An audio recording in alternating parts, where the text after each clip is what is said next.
Welcome to the Permaculture Herbalism segment of the Elder Tree podcast. I'm your co-host, Taj Scicluna of Botanical Education, a botanical educator, bioregional herbalist, and awe seeker. My work advocates for bioregional herbalism, where the well-being of ecosystems is held in equal regard to that of individuals.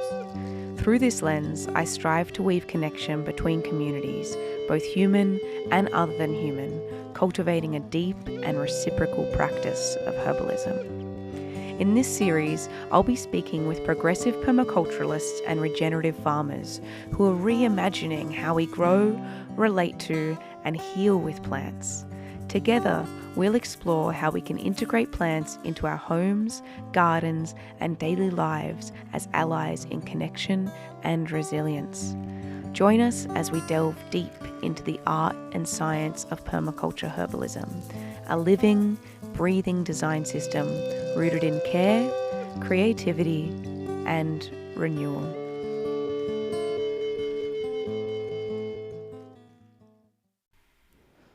I am absolutely thrilled to be here today talking to you about a subject that is incredibly dear to my heart.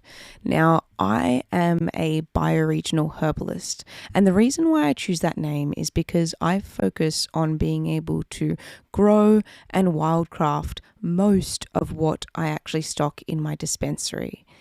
This doesn't actually happen enough in so-called Australia, although it does happen in other parts of the world.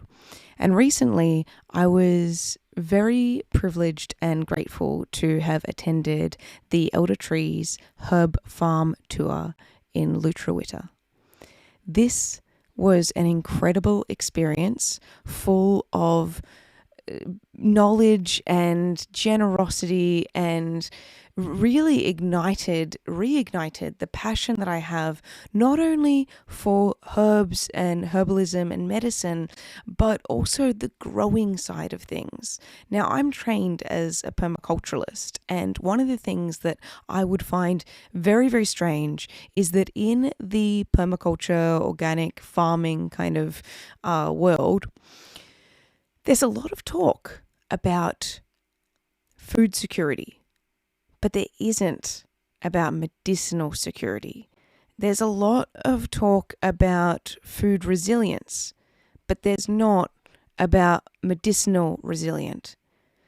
There's a lot of talk about food miles, but there's not when it comes to medicine miles, okay?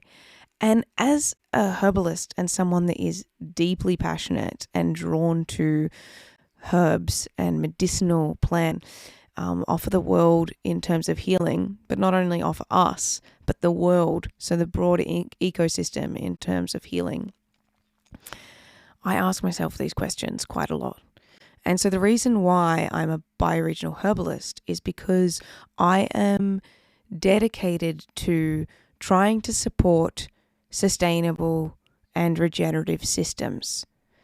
And I want to do this in the medicinal sector. And I tell you what, it was so refreshing to be around lots of people that were talking about this as well, because I haven't heard it much. There's a lot of herbalists and naturopaths in Australia that are prescribing from the standardized bottles that come from a lab, but not many have the traceability. Like, where are those herbs actually coming from that a naturopath is using? And this isn't me to discredit the knowledge and expertise of herbalists and naturopaths that you go see. Not at all. But it's more about inviting people into this conversation about how necessary growing herbs in Australia and locally is. We really need it, and it's not just on a level for individual health, but it's a level for ecosystemic health as well. We're going to discover so many things in this podcast as we go through some of the audio that was taken during the Herb Farm tour. And we condense that down and we talk about why this is important, how you can start to make changes as a home herbalist, as a clinician, as a budding farmer. This is the sector that I am very interested in because this is the sector that I'm really interested in because as I started to grow in my profession of herbalism, I realized that I wasn't actually a herbalist because it's a subject, and after studying permaculture and being a systems thinker, it was very hard for me to reduce things down to a single subject because what I realized was that my love of herbalism was fundamental to also my love of ecosystems and creatures and humanitarian issues and how I feel about ecology, how I feel about feminism, how I feel about equality and justice in the world, how I feel about conservation and protection and the sacred and awe. It was all intertwined in my love for herbalism. And so in this episode, I really want to start picking apart some of these ideas that many herbalists along the way were sharing in this tour. It's very exciting. It's like we're really thinking about the whole ecosystem and us as a part of it. During this herb farm tour in Lutruwita, or Tasmania, we visited 3 herb farms, and they were Gould's, which also has an apothecary, Hop Valley Herb Farm, and Marlene Herbs. And all of them had different scales of production, although many of them had very similar values and what they wanted from life and a lifestyle, which was really, really beautiful to see. A lot of herbalists have the same dreams in a way. A big part of us herb farming is about like how we want to live and how we want our life to be. And so we were living in Hobart together, both driving in opposite directions, like 30 or 40 minutes to the farms we were tending. And just like not having that connection of being there when the wind's crazy or, having to go out to water, not being able to watch the herbs like day to day or do things, at different times of day. We both really wanted that like integrated living of like being able to live within the ecosystem. So there it is, being part of the ecosystem, which is one of the things that I am a massive advocate for bioregional herbalism, because I do feel as though it brings you into a deeper connection with the ecosystem around you and a deeper sense of belonging and also caretaking as well, because if we understand the landscape in which we're a part of, we also understand how to interact with that landscape in reciprocity. One of the things that made me want to farm was the kindness and open source transparency of like farmers, both in food like market gardens and in herb farming. And like a lot of you said, like that has absolutely been our experience with like Libby and Greg from Highland, like obviously Greg Whitten, Ronald and Marlene from Marlene Herbs, who you'll meet. So generous and so giving, and everyone who we've met in the herb farming world just wants everyone growing good herbs. And so that's Monica from Hop Valley Herb Farm, who runs the farm with her partner Cara, and they have spoken about this generosity of herb farmers. And it's true. One of the things that I absolutely love about gardening people is that they're very giving. And I think that it's also because they spend so much time with the garden and they realize how giving nature is. You plant a seed, you can sometimes get 100 more. You take a cutting, and you can take many cuttings from the same branch. Like, nature is inherently anti-capitalist, and it's one of the things that I love about it. It can regenerate quite easily, and we can actually help that along. And one of the things that I've absolutely loved about going to herb swaps or food swaps or things like this is that people will always be really giving to you. And I've had so many people pot up plants for me on the spot so I can take them to my new home. And it's very refreshing in this world, which is very profit driven and will always be trying to take something from you, it seems sometimes. So I love that herb farmers are incredibly generous people. You know, it's not, I guess that's just to say, like, it's not just about a business for us, it's like our whole life, and it's about the way we want our life to look as well. So it's not just about like yields or profit or like having a successful business. Like, a successful business for us is like creating the life that we want to live.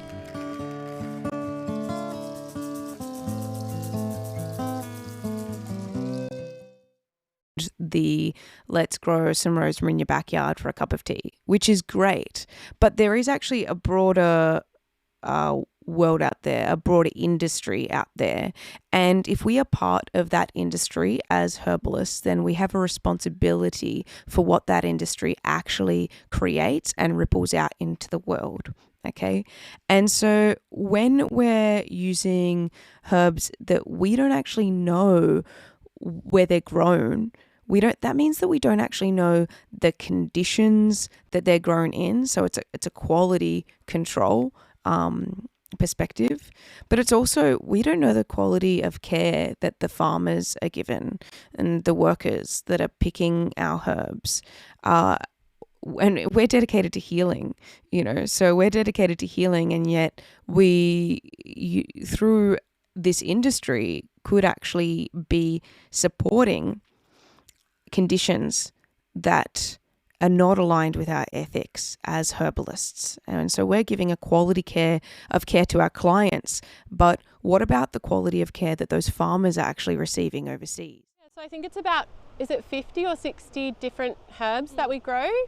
And that's really different on scale. Like peppermint will grow like 10 kilos and pulsatilla will grow like 500 grams, or like maybe a bit more than that. But it's really diverse in how much of things we grow. We have like key crops like lemon balm, peppermint, our ashwagandha, marshmallow root that we grow like really bulk quantities of. But then there's a lot of stuff that we just grow enough for like small orders or for our own retail staff or for... And so it's a huge discussion on the quality of care that farmers and workers are receiving, the embodied energy costs, the quality as well, the manufacture, the distribution. It's a large scale operation, and then not to mention that it actually decreases our medicinal resilience in Australia as well. So when the pandemic hit, I remember that everyone went elderberry crazy, and you couldn't find it on websites anymore. And for people that actually rely on it for their livelihood or for their protocol, and something that they use quite consistently to keep them healthy, that's a huge issue. All right. And it really showed me that if we don't have these growing in our backyards, if we are not actually supporting herb farmers and herb growers here, this could literally just stop in an instant, really. I have this thing where I just like want to hold on to like stock of plants as well, just for like future security of like, so even if it's something that we're not growing commercially, I'm like, I still want to have a few plants. And that's what we're using this wild garden for, and we'll create more areas like this just to be able to like hold rootstock, hold seed stock, and have the plants around. So the herb growing industry in Australia changed in the 90s. And that was because the Therapeutic Goods Act of 1989 was released and created a single national scheme for import, manufacture, and supply of therapeutic goods. Okay, and so this meant that the importing laws actually changed. And as it goes, it means that the herbs that we're actually relying on mostly today are herbs that are grown outside of Australia and have a decreased cost in labour. So it means that the imported herbs are actually cheaper usually than the herbs that are coming from inside of Australia and grown more locally and support local ecosystems as well as local economies, etc. So because of that demand that there has been increasing for herbs, and because of the decreased labor costs of overseas production, it means that more people and more companies are actually relying on the production of overseas growers and sources than the ones that are more local. So there's a lot of supply chain issues, and particularly in recent years it's become quite challenging to maintain the flow of product that we need. So that's a challenge. So if we could find more growers that we could source from, or help other growers get started that we could source from within Australia. One of the things that was really refreshing about this tour is listening to the herb farmers talk about how much demand there is for their product. Okay, and they can't even keep up with it a lot of the time. They can't even supply enough for their clients. Now, who we just heard from was Greg Whitten of Gould's Herb Farm. And it was a sheer joy to spend time with an elder and someone that has been so experienced for so long in herb growing in Australia. And he is so supportive of other growers. This is the other thing that I love about herb farming and herb growing is that lots of people want you to grow more herbs. There's not this, hugely competitive interaction. It is more of, okay, well, I can't actually grow enough of this. How about you grow it? Or I can't grow this other herb because it's more of a temperate species, or, whatever it might be. And people can actually then really exchange like an ecosystem as well. Our wild garden, it's a place where we plant things that we don't harvest a lot of. So we've got like the pulsatilla here or grindelia. We pretty much, we don't wholesale those. We just use them to make our own products and for my dispensary. So we also do some seed saving in here, so having plants that can go to seed. And obviously lots of pollinator. We're both super obsessed with flowers. So we always plant like sunflowers, zinnias, cosmos, all the Elysium there, probably 20 different varieties of flowers to support the ecosystem. So all the pollinators, supporting all the bird life. And that's a really big part of the way that we farm is we're really thinking about the whole ecosystem and us as a part of it. Which is, I know, very common in the organic kind of world. I think that is also one of the reasons why so many people during the tour were so generous with their time and experience and knowledge. And it is because there aren't enough herb growers in Australia for the demands of products, for the demands of extracts and the demands for our clients and for naturopaths and herbalists and practitioners. So we really need to be focusing on growing more herbs and herb farming in Australia. And unfortunately, the Therapeutic Goods Act in the 90s really did put a spanner in the works for growers, and it did make it more difficult for them. However, now we're actually seeing more of a resurgence. This is thanks to also the wellness industry, I guess, at the moment.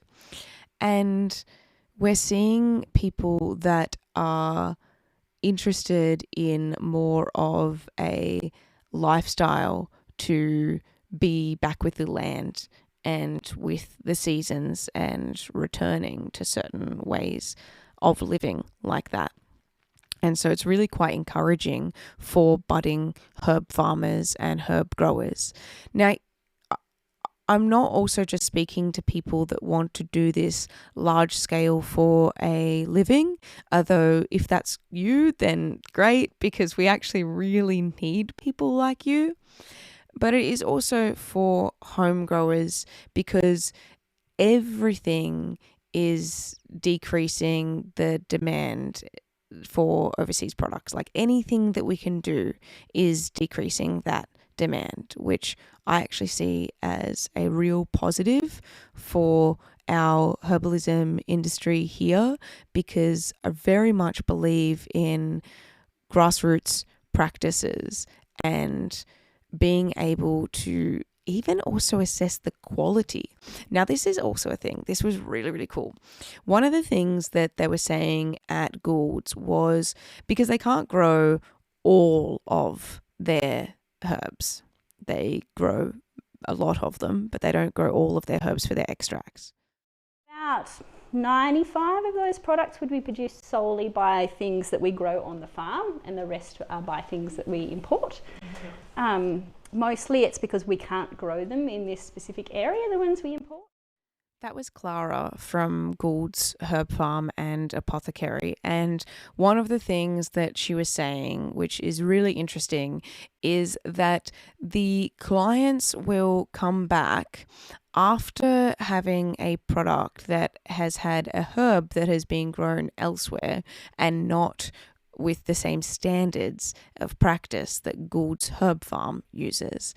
And they would have had the Gould's product for a while, and then they'll come back after perhaps Gould's couldn't grow it for a time, or it sold out, or, supply issues. And it would have been restocked with a herb from somewhere else. And even though Gould's tries to get quality herbs from other places, the clients would still come back and say, this didn't work. And it would happen time and time again. And I heard this from many herbalists over the tour, and it reiterated for me, like I've always known this, but to just hear it from so many other sources, that the quality of herbs is what actually creates the physiological response. Like, how are we supposed to actually be assisting our clients with, it's funny because people just trust it as well. It's like, oh, it comes in a bottle from a manufacturer, it must be good. And that's not always the case. There are a lot of things that we can actually grow. And if we know good practice, if we know how to grow and how to dry and how to manufacture well, the products that we can actually create for clients are so much more beneficial. And it really, it really makes a difference, because, you'll get those people that say, does herbalism even work? And unfortunately, it's because people have had really, really crap quality herbs, and you'll know this if you've gone into a shop and it has been, you've seen a herb in a glass jar and it is brown when it's not supposed to be brown. It's supposed to be green, or it's supposed to be pink, or, it just means that it's degraded so much. And people are getting these degraded quality herbs and then thinking that it is actually herbal medicine. And that's not herbal medicine, because the medicine actually comes from the quality of the soil, the quality of the care that is given to that herb to then exchange with the person. We ran out of marshmallow root a couple of years ago and went to all these different suppliers trying to find a substitute, like some to complement our own. And everyone in Australia, we could get it from Southern Light Herbs, Austral, all the major suppliers we got samples from. Some of it all looked dirty, all looked brown, some of it sort of was gritty. You'd sort of mill it up and then taste it, and you could feel the bits of grit in your teeth. Some of it just didn't have any mucilage in it. We think it wasn't even much. And we're trying to really, like, we're really big on quality, obviously. Like, we charge a premium for our herbs. They're a lot cheaper, more expensive than you're going to get off like Austral or, you know, big global suppliers. So we want people to be getting, you know, what they're paying for really high quality. We try and only keep our leaf and flower crops for a year. We don't sell after that. So we're also trying to like find the sweet spot of just growing enough that we can sell in a year. We don't want to grow too much because we want to be supplying it fresh. Our root crops we're happy for a couple of years. We store them in really large chunks, so we feel like there's not as much loss with that. But definitely for things like peppermint and chamomile and things that are volatile, but pretty much all leaf and flower crops, we're trying to sell within the year of it. I feel like we get really high quality herbs, dried really well. Greg might have talked about it yesterday, but like with drying herbs, if you want to maintain the medicinals, really getting it dry and off the screens as quickly as possible, minimising humidity, not letting it dry and then re-moisten a bit and dry again. So I feel like in the containers we can really like tightly control. We do, beyond growing our own, we do still buy in so many herbs and make our own, because we find that we can still get a better product making it from the herb that's being sold and manufactured with than we can in a bottled water. So time and time again, we're brought back to this idea of quality. And it's not just the quality of the herbs themselves, although as we've heard, that is very important and can sometimes even put people off of herbal medicine because they don't think that the herbs are actually effective when they just haven't had effective herbs. It's very, very different. But it's not necessarily just the quality of the herbs themselves, but I think about the quality of life that these people are experiencing through the practices of farming medicinal herbs, you know, and it's not talked about a lot in the clinical herbal world because people are seen as individuals that exist outside of all of these social and environmental and political systems. And we just look at how we can support body systems, really. But for me, it's never really sat right because to love herbalism is to really believe in healing. And healing for me is an extension that goes beyond an individual. And we see this from the way that these farmers are actually practicing and caring and tending the land and the herbs and the relationships that they're forming and the communities that they're building, and how if we actually start to support more local growers, how we actually end up really taking care of fractured systems and tending those fractured systems. Okay, so for me, it's healing on a social level, it's healing on a humanitarian level, it's healing on, you know, more of an like even an economic level and definitely an environmental level. You know, I spent a lot of years market gardening with like soil tests and very specific amendments of like adding back trace minerals and stuff like that, and that's an awesome way to grow, but it's not our way. Like, we really trust that with the biodynamic preparations and with adding in compost and the fertility things that we can make on site with our beautiful cows, our beautiful chickens, our worms, like we're getting amazing yields and beautiful crops, and we're really happy with them. And so our kind of philosophy, I guess, of farming is that like if we just look after the soil in all the ways that we know how, by keeping the soil covered, by not tilling, by adding in, you know, organic matter and nutrition, then we feel like our crops will be beautiful. And so it's a bit of an idealistic dream, but we think within a few years we can be getting like our mulch, our hay, our compost from this property. We think it's big enough that we can, that we can achieve that. How to get enough compost onto the soil. We've tried buying in compost, different sources, and the quality was quite poor. It didn't get the growth response you'd expect from compost. And the problem is most of the commercial compost, at least what's available around here, is very heavy on carbon and not enough nitrogen in. So it's out of balance. The carbonaceous materials like wood chip and bark and things are cheap, and the nitrogenous material is hard to get. So what you end up with is you put something on and basically things go backwards for a while, because all that carbon in the compost is drawing on nitrogen that's already in the ground, and you're sort of actually going backwards for a while till that all gets back into balance, which is too late. So we started making our own compost. We've been making it for quite a while. The key was how to make enough. Far better to be fertilising the soil, nourishing the soil, feeding the soil flora, and then they're providing the nutrients at a sort of regular, it's naturally regulated. You can easily overfeed plants by things like providing providing fertiliser in a soluble form. They will just suck it up, and then you've got an unbalanced growth because they can't control how much they take in.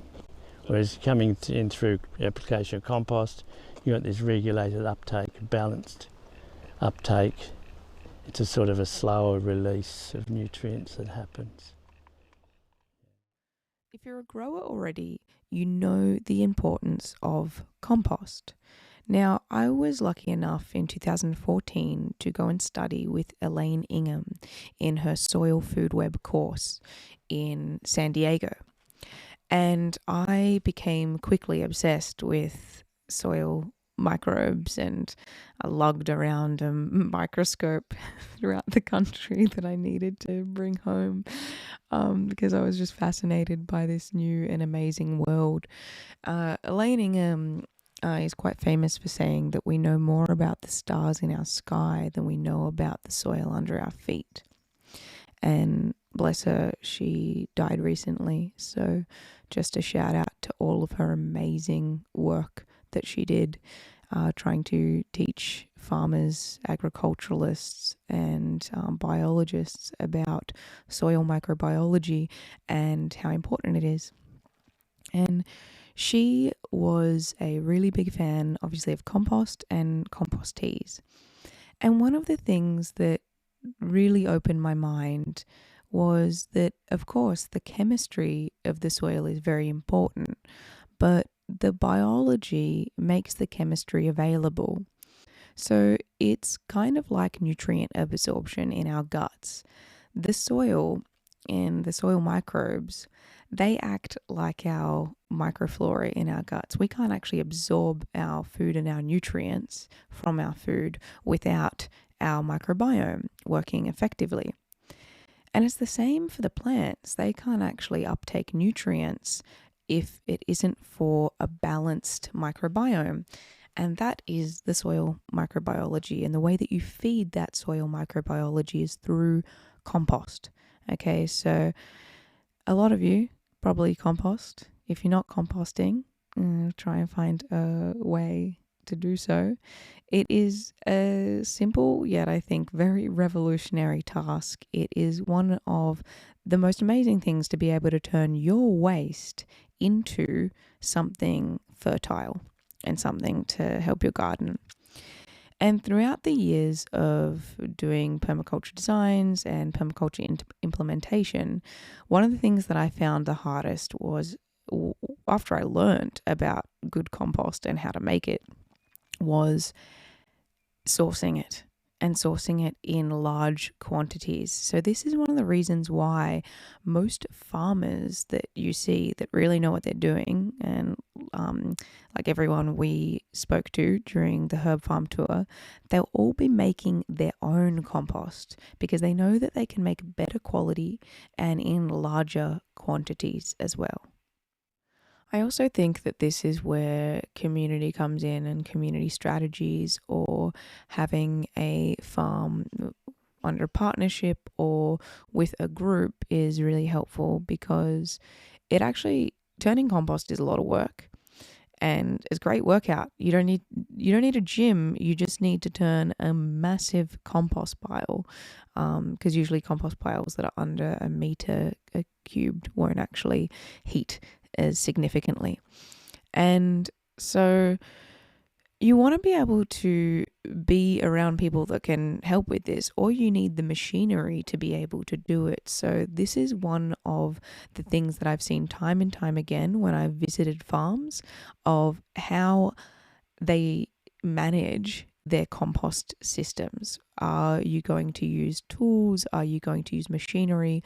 Are you going to use strength? Are you going to use community? And what backup strategies do you have as well? Because you need to be able to make sure that you're looking after yourself and your body. The other thing is, like, farming shouldn't be like, it's hard. It's, don't get me wrong, it's definitely difficult sometimes, but it shouldn't cause injury. Okay, and one of the reasons why people have really sore backs after they've been in the garden, things like that, is because they're using their lower back muscles. They're not using their legs. And we've almost like forgotten how to move like animals in the world, and how to actually load properly into our legs, and how to move adequately. And this is actually a really amazing skill to learn as a gardener, and as a herb grower, and as a farmer, especially as a farmer. Is if this is going to be a regular part of your life, or you want it to be a regular part of your life, you have to learn to move ergonomically, and you have to learn how to use the right tools for the job as well. So tools is actually a really big one. And once you start to learn about farming and gardening, you can really get into tools, because tools used to be really nuanced, hand tools, and we've lost that because a lot of people don't know the difference between a spade and a shovel and things like this. And like, you know, I love that there's amazing YouTubes and things out there on all of the different kinds of forks that they would use in England at different factories. Like, you'd have a barley fork and a rye fork. They would be different, okay? And because it was a different kind of plant that grew. And I just love all these little kind of nuances of how tools have been made so that we can do things efficiently and quickly as well. And Greg actually talked about this during the farm tour, thinking about the right tools for the job. And he's actually developed a lot of his own tools, which has been really amazing to see. And, you know, they don't have to be anything super flashy. He's actually just made them himself. So he made a comb that was similar to a blueberry comb, that you can actually comb through a blueberry plant and harvest in a little basket. You can harvest the blueberries. And he's made one for chamomile. And he's innovated a lot of little things, and he's not afraid to actually try something and go, oh, hang on a minute, does that work? Does it not work? But as someone that primarily uses hand tools and only a little bit of machinery for their business, you need to be able to have effective methods. Again, having the right tool for the right job is one of the keys. So that one's made in Holland. Generally your best tools are coming from Europe. This is like a smaller version, similar principle, shorter, like a shallow blade, a gooseneck on it. Is that a home job? No, this is made by a Swiss company. Comes from Gundaroo Tillers, so All Sun Farm, they sell them. Yeah, I don't know whether you can still get the blades, but it's a changeable blade. So that blade will unbolt, and as it wears down, you can swap it for a new blade. One of the things that we are really lacking now in modern society is the ability to fix our own tools. And I love it when I see a tool that has a removable blade or removable head or something like that, and where you can actually order the spare parts, because we live in such a disposable society that no one really even thinks that much about how to fix anything anymore. And it's really damaging, not only on an environmental level, but also on a skill level for people. People are losing skills and experiential kind of know-how very quickly. And so we don't actually have the means anymore. Like, most places don't even sell tools that you can actually fix. People just assume that you're going to throw it out and buy another one. So I really loved that Greg was also focusing on this. Like, how do we actually maintain things? How do we focus on companies that we can actually buy parts from and fix ourselves? One of the best little workshops that I ran was a Skillshare, where we got into little groups and we rotated all day throughout different things. There was carpentry, there was fermentation, there was mushroom growing, and it was just lots of hands-on skills that are being lost and are really empowering to know. And one of these skills was tool maintenance. And it was so amazing for me to see people, like, they bring all of their gardening tools, all their tools that were all rusty, and they would be taught how to actually restore them. How do you get the rust off? How do you actually hone a new edge on something? How do you fix a handle?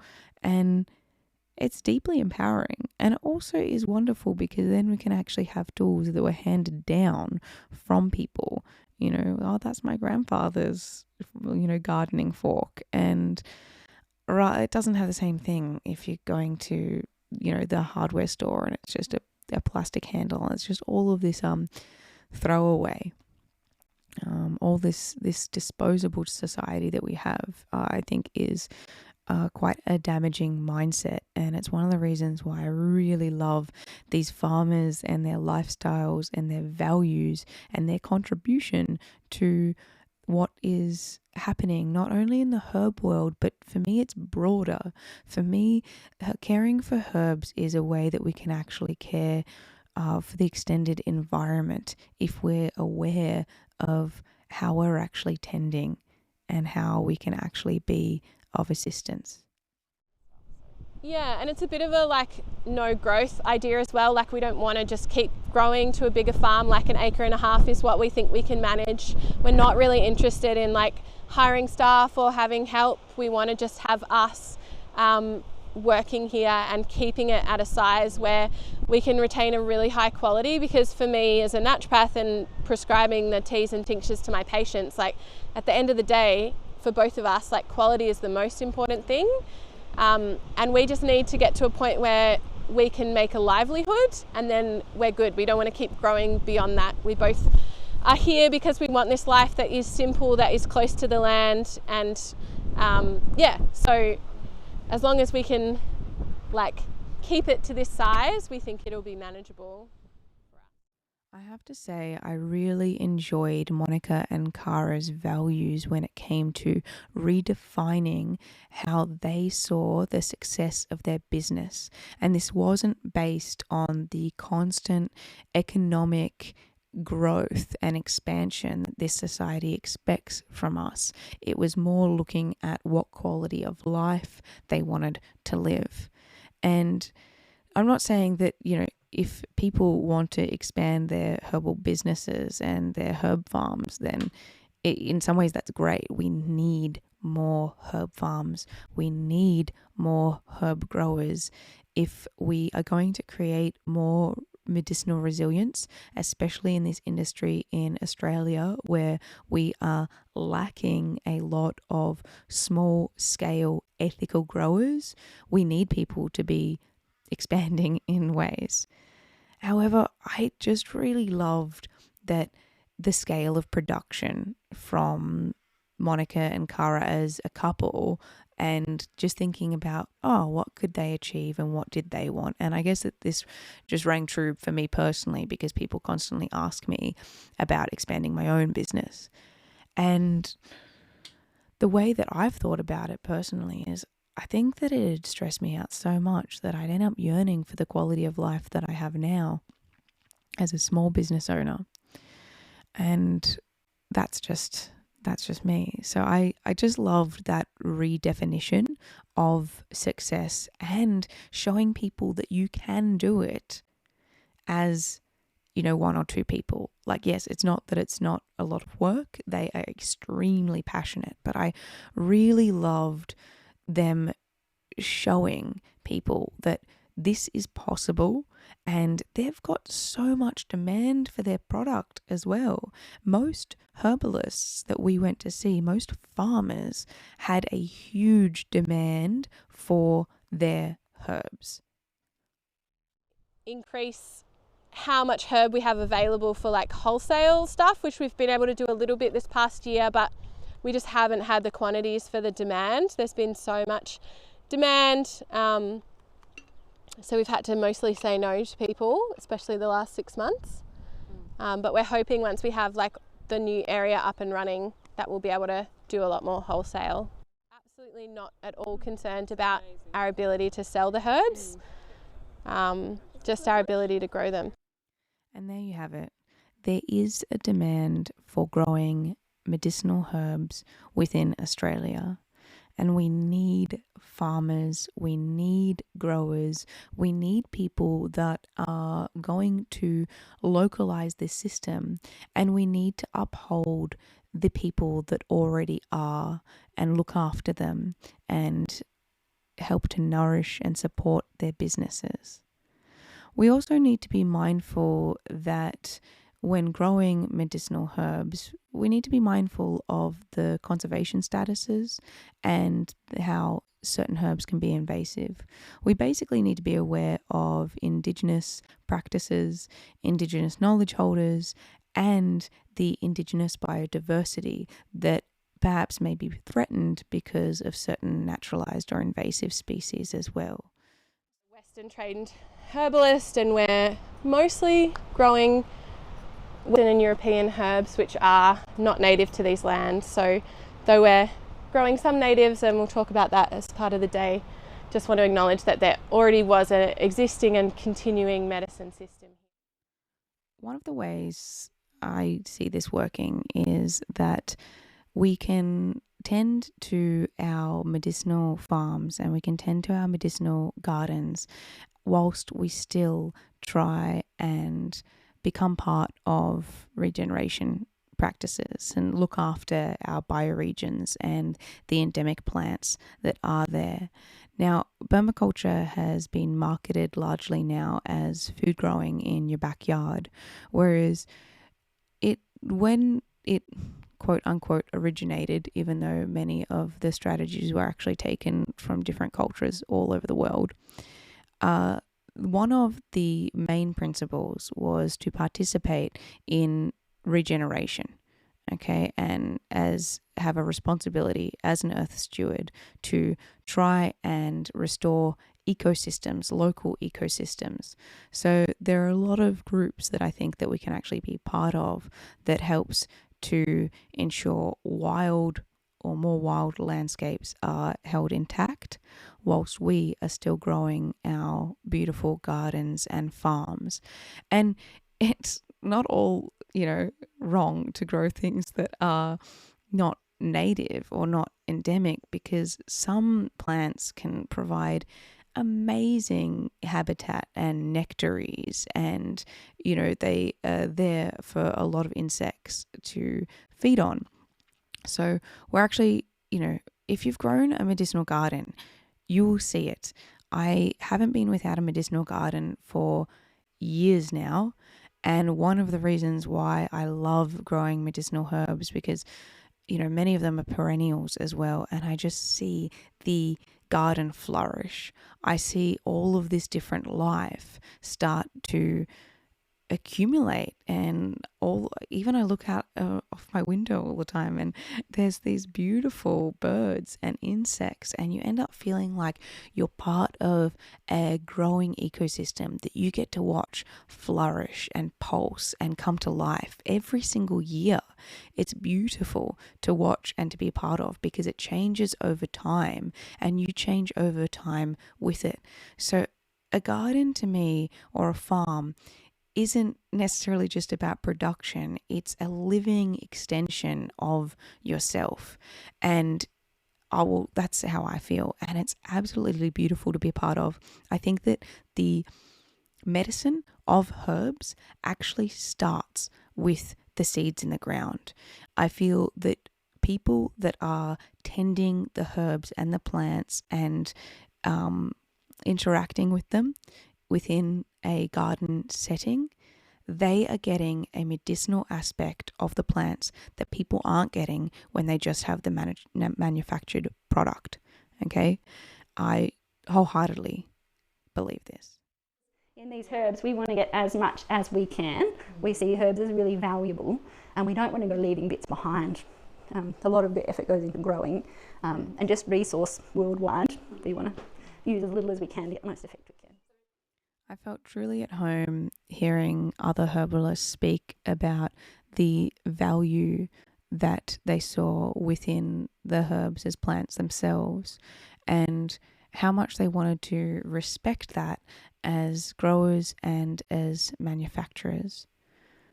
Herbs are so valuable on so many levels.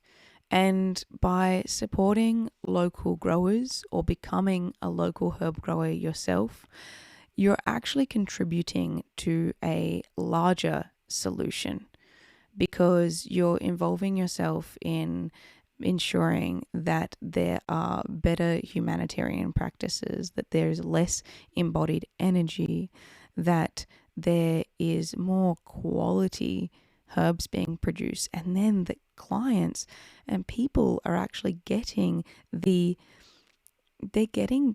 medicine from the plant that they need, rather than just a subpar product that then people say doesn't work as well. So by actually involving yourself in the process of herb growing, you're doing the herb industry a favor, because once people start to actually really experience the quality of herbs and how they work, that's when we might actually see even more shifts and changes within this industry, and people revering the herbs as much as we do.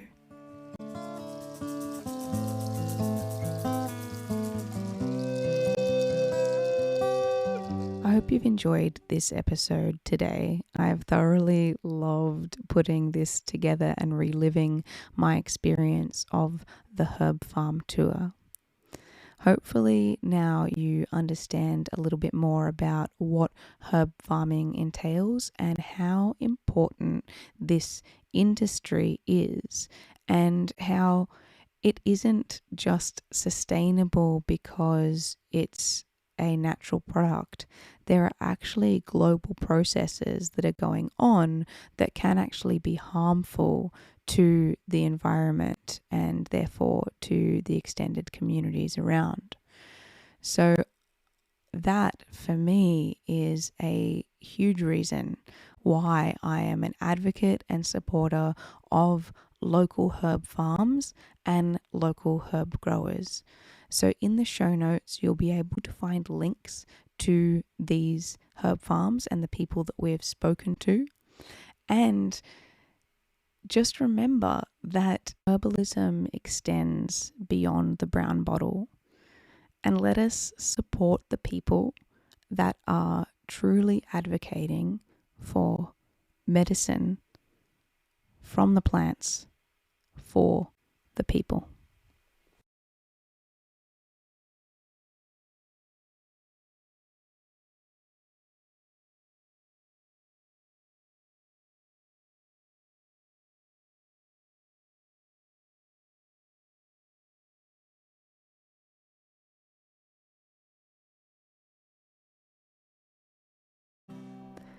Thank you for joining me here on the Elder Tree. Please share this episode with someone you think may benefit from its narrative. The way we approach living systems can have profound impacts on environmental and social justice, so please remember that these acts of resilience, however small, are deeply necessary for the protection of our wild kin. Together, here at the Elder Tree, through these conversations and what we learn, we are working to cultivate change. You can unlock access to our treasure trove of wisdom by joining our Patreon, where we put medicine in the hands of the people. You can access this via the show notes and our website. Like, subscribe, and share however you can, as your support allows our vision to grow. You are the root system of the Elder Tree.